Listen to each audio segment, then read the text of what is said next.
目の覚めるような青い花びらがかつて宮中によく生けていたものでは青い装備など存在あるのですよ。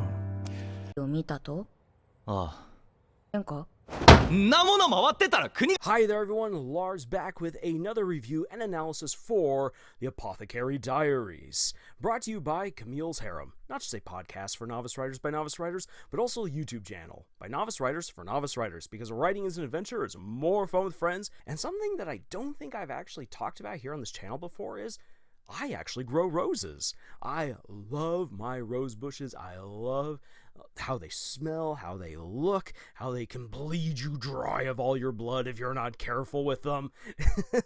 Rose bushes are fantastic. Who needs a floral shop when you can grow your own roses and give them out on dates or on special occasions? Well, for this episode right here, Maomao is going to have to create her own floral shop in order to pull off the impossible and produce blue roses. Honestly, this episode of the Apothecary Diaries is fairly straightforward, based on a kind of dare. It isn't something that Lakan truly says, I bet you can't do this, Jinji, but Lakan is laying it on kind of thick. I would love so much to see blue roses once again in the palace. I wonder if anyone could ever pull off such a feat.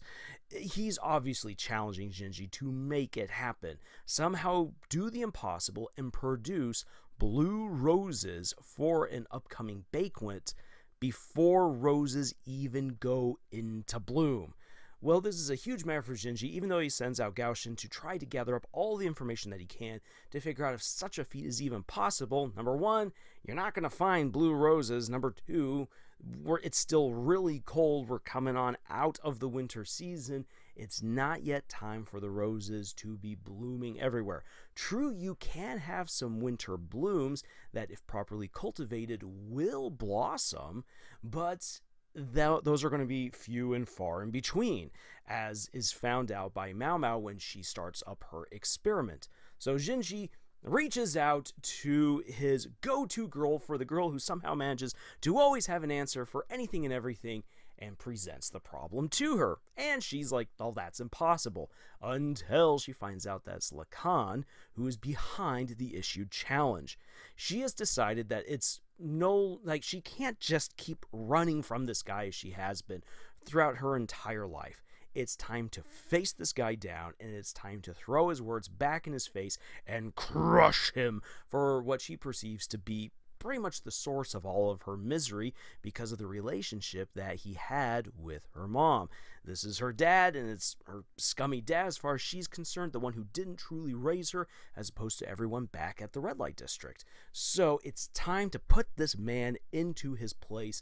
This is in many ways kind of the culmination of her own journey of discovering herself and gaining way more autonomy and power within both the Imperial Palace and the Rear Palace.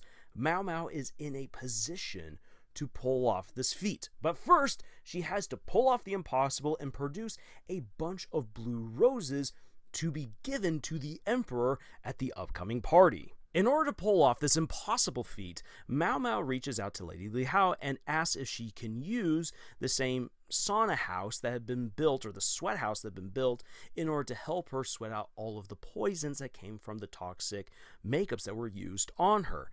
And of course, Lady Li Hao's like, Maomao, I absolutely love you, and you're one of the girls I would love to have in my own retinue. How on earth could I ever turn you down? Of course you can use it. And I love how Maomao still repays her back for being able to use the sweat shed by handing her this wonderful book over from the red light district, from the whorehouse, that she can then use with the Emperor. Wink, wink. Well, Maomao is still recovering from the events of having a massive beam crash down on top of her and Jinji. Her wound still will not heal. And this comes from a part because she's pushing herself too hard. She's not allowing herself to sit back, put her leg up, for heaven's sake, and heal, dang it. So, of course, then other people are brought on in. You have a bunch of eunuchs helping her out, as well as bringing in Xiao Lao, or Xiaolin, I'm going to get her name wrong, and I do apologize, the cute little friend that she made back in the first half of the season. She comes on in and is just the exuberant sunshine and boundless energy that Maomao needs in order to pull off this incredible feat of bringing in all of these rose bushes in their specific containers into the little sweat hut, and they are going to be given a lot of water and a lot of heat, which is going to then be regulated by bringing them outside during the day to get proper amounts of sunshine, but in a slightly cooler environment. Then during the night, they will be warmed and steam will be poured on in, which Maomao works herself to the bone to make sure this happens and that not too much heat is applied, which will then cause these plants to shrivel up and basically get shocked and die. Essentially what Maomao is trying to do right here is not only is she building a greenhouse, but she is trying to amplify and speed up a greenhouse effect on these roses and coax them to do something that under the circumstances of a normal greenhouse would half the time of their maturation and going into full bloom. She's now trying to do it in a quarter of that time or less. Well, the experiment doesn't work out quite as effectively as Maomao had hoped. Some of the rose bushes, however, do offer up blooms that can indeed be harvested. They haven't gone into full open bloom just yet. They are finally breaking up out of the bud stage, and they're actually in my favorite stage where they're still just ever so curled up and beginning to open up. I love it when you can find roses at that stage because, in my opinion, that's actually when they're the most elegant. In any case, they were really smart and got a bunch of white roses. The reason for this is that when you trim away the leaves and then put them into water with dye, they will soak up the dye without turning their leaves brown, but instead turn the white petals whatever colors you had in the water. And so what Maomao is able to do, she's able to basically create this jewel box of roses that Jinji will then be able to present to the Emperor.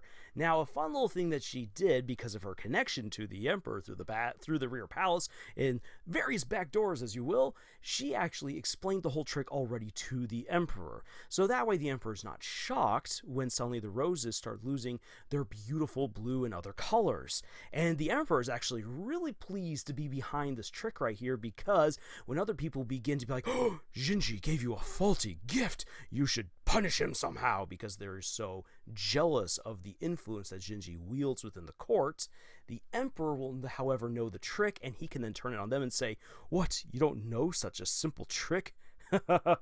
I knew the moment that I looked what the eunuch had done. You guys couldn't figure it out? How pathetic. This actually gives the Emperor a lot of power over other people. It may just seem really small to have this little trivial tidbit, but when Maomao knows that other people are going to try to use this trick against Jinji to make it look like he cheated the Emperor somehow, to then make it so that the Emperor's like, actually, I already knew the trick. You didn't know it? For shame on you. And it rats out Jinji's enemies within the palace, and it just makes the Emperor seem even all more knowing and grandiose, even though it's just something really simple. It's amazing what happens when someone can turn jealousy over on its head, which is a big deal, at least for Jinji, because as we see when he does go to present these colorful, these blue roses, along with other roses, out of season to the Emperor in this fine vase, everyone is just glaring at him. They are jealous of this impossibility that somehow Jinji has pulled off, and they are jealous of the influence and the closeness that he has with the Emperor. And this, of course, ties into the whole mystery of who Jinji really is and his place within the overall imperial palace and court. So this is yet another reminder of kind of the bigger things that are playing out right here. However, this episode is really, again, to set up the confrontation between Maomao and Lakan. Lakan doesn't care one whit whatsoever to be here at this party, and he's yawning openly. He's breaking all kinds of decorum from the back row, including using a guy's hat to wipe off his fingers. Yeah, Lakan doesn't care whatsoever until he sees those blue flowers.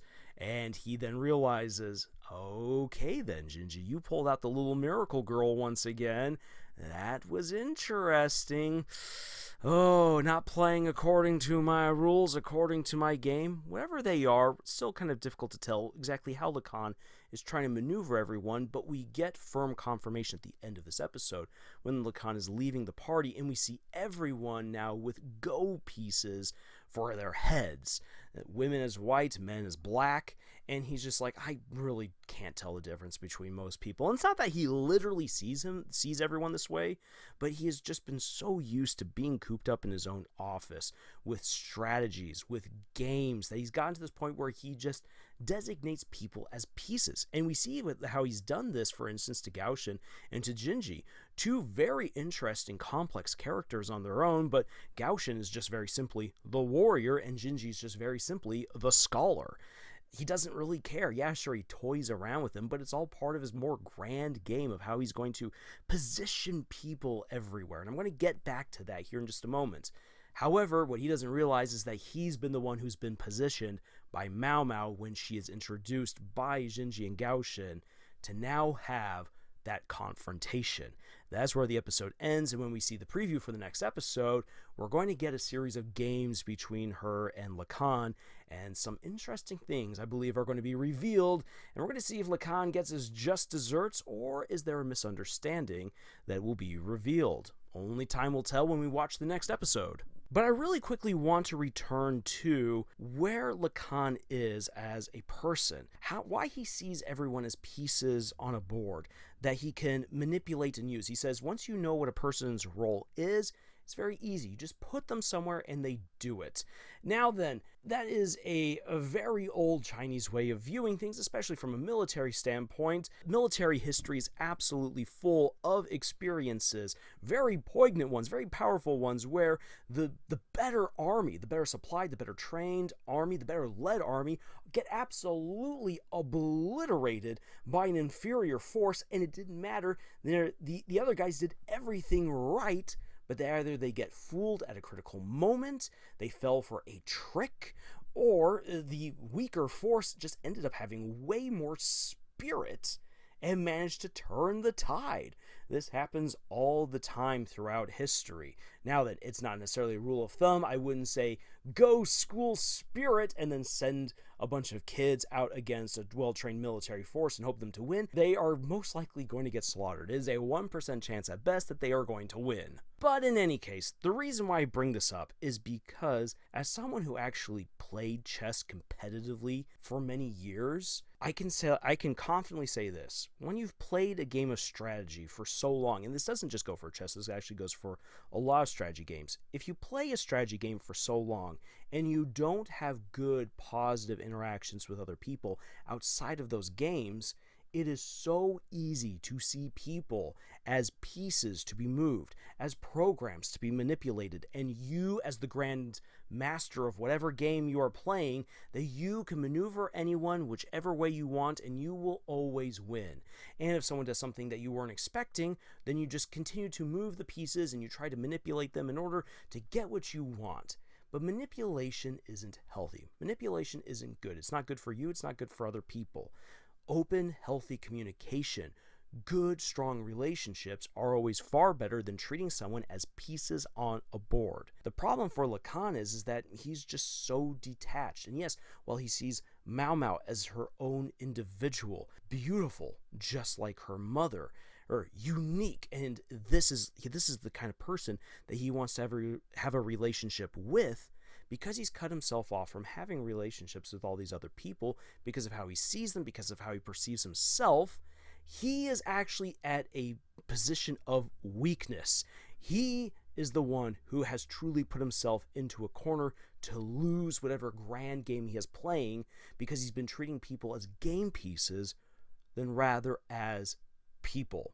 He does not have a real relationship with his daughter, nor does he have an advantageous relationship with Jinji, which would be really helpful, nor really with anyone else within the rear palace. And we see that because of how he perceives everyone else. And I'm very interested in seeing where we go from here, because this is a malady, this is a way of thinking that can be fixed, that can be reversed. I was once like that. I'm definitely not like that anymore, and it came about from having good, strong friendships later on down the road, and stepping away from my games for a little bit and getting some life experience. For Lakan, it could very much be the same thing. We're just going to have to see how it plays out. So that's all I've got for this particular episode. I want to hear your thoughts, your observations on what was going on here in this episode down in the comments below. And if you've liked what we've done here, then always a like is very much appreciated. Share this video if you thought it was interesting, if you thought it was engaging and gave you a little bit more of an understanding of what was happening there in the show. And most especially if you would like to support the work that we do here up on YouTube, then please check out the books that we have published. Consider buying a copy. It would help us out so much. Links for them are in the description below. Otherwise, thank you so much for joining us on this incredible adventure that we call writing. And until the next video, y'all, tschüss. 逃げているだけも腹立たしい。けたモノクルを勝ち割ってやる。